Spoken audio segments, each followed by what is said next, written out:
जनसंघर्ष मोर्चा के अध्यक्ष एवं उत्तराखंड राज्य भंडारागार निगम कर्मचारी संगठन के संरक्षक रघुनाथ सिंह नेगी ने कहा कि सहकारिता मंत्री धन सिंह रावत 9-10 वर्षों में दोनों कार्यकाल में कर्मचारी हितों के लिए एक सिंगल काम तक नहीं कर पाए, जो कि इनकी नाकामी को दर्शाता है और इस नाकामी के चलते सरकार को ऐसे नाकाम मंत्री को बाहर का रास्ता दिखाना चाहिए। नेगी ने कहा कि भंडारागार नगर निगम की कार्मिकों को 7वें वेतनमान का लाभ प्रदान किया जाने के मामले में 4-5 साल से पत्रावली शासन में धूल फाक रही है तथा इसी प्रकार विभागीय ढांचे से संबंधित पत्रावली भी रद्दी का ढेर बन चुकी है, लेकिन विभागीय मंत्री धन सिंह रावत ने कभी इन पत्रावलियों की ओर देखने तक की सहमत तक नहीं उठाई। आलम यह है कि मंत्री सिर्फ और सिर्फ अपनी निजी हित साधने में लगे हैं तथा इन श्रमिकों के हितों से इनका कोई लेना देना नहीं है। नेगी ने कहा कि 7वें वेतनमान के मामले में श्रमिकों को न्यायालय की शरण लेनी पड़ी है तथा इस प्रकार विभागीय ढांचे में परिवर्तन, पद सर्जन व अन्य मामले में भी श्रमिक न्यायालय की शरण में जा रहे हैं। सहकारिता मंत्री है धन सिंह रावत जी, जिनका दूसरा टेन्योर है और इन 9-10 सालों में जो कर्मचारी हैं भंडारागार निगम के एक भी सिंगल काम, मतलब ये कह दिए सिंगल काम तक भी वो आज तक इन कर्मचारियों का नहीं करा पाए, जिसकी वजह से आज कर्मचारियों में बड़ा आक्रोश है, बड़े परेशान है। चाहे उनके वेतनमान का मामला हो, चाहे उनके विभागीय ढांचे का मामला हो, पद सर्जन का मामला हो, कोई भी काम अब तक वो नहीं कर पाए। तो ऐसे में मैं समझता हूँ ऐसे विभागीय मंत्री को सरकार क्यों ढो रही है, क्यों नहीं निकाल बहाल करती।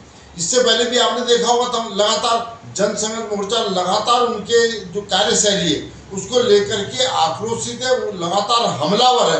उसके बावजूद उनकी अकल ठिकाने नहीं आ रही है। अब उनको बहुत जल्दी उनकी जो अकल है, उनका जो दिमाग है, उसको दुरुस्त करने के लिए मोर्चा को और ज़्यादा हमलावर होना पड़ेगा। आप समझ सकते हैं कि जो कर्मचारी है, अल्प वेतनिक कर्मचारी है, बहुत परेशान है। छोटे छोटे कामों के लिए उनको माननीय न्यायालय की शरण लेनी पड़ती। किसी भी काम को कराना हो, चाहे 7वें वेतनमान का मामला हो, वो सारे के सारे कोर्ट में चले गए। अब विभागीय जो ढांचे का मामला उसके लिए भी वो वहाँ जा रहे हैं। तमाम प्रमोशन के मामले, उन मामलों को जब उनको न्यायालय की शरण लेनी पड़ती है, तो ऐसे में जनसंघर्ष मोर्चा का कहना यह है कि इतना लाखों करोड़ों रुपए जो उन पर खर्च हो रहा है हर महीने, इतना तेल फूक रहा है, इतनी एस्कॉर्ट चली, इसका क्या नतीजा है? क्यों ऐसे मंत्री, गैर जिम्मेदार मंत्री को सरकार में बने रहना देना चाहिए? हमारा यही कहना। इससे पहले भी जनसंघर्ष मोर्चा उनका, जब उनके पास स्वास्थ्य महकमा था, सिर्फ और सिर्फ जनसंघर्ष मोर्चा नहीं उनके खिलाफ मोर्चा खोला था, लगातार मोर्चा उनके ऊपर हमलावर था। और इस मामले में हम सरकार को बधाई देंगे कि उन्होंने उनको पैदल करने का काम किया स्वास्थ्य विभाग से। अब हम सरकार से फिर मांग करते हैं कि ऐसे गैर जिम्मेदार मंत्री को, जिनको सिर्फ और सिर्फ अपने ही निजी हित साधने की चिंता है, अपने संसाधन मजबूत करने की चिंता है, ऐसे मंत्री को कैबिनेट से बाहर करें। और ये अगर होता है तो मैं समझता हूँ प्रदेश की जो कर्मचारी हैं, प्रदेश की जनता है, उन पे भी बहुत बड़ा एहसान होगा।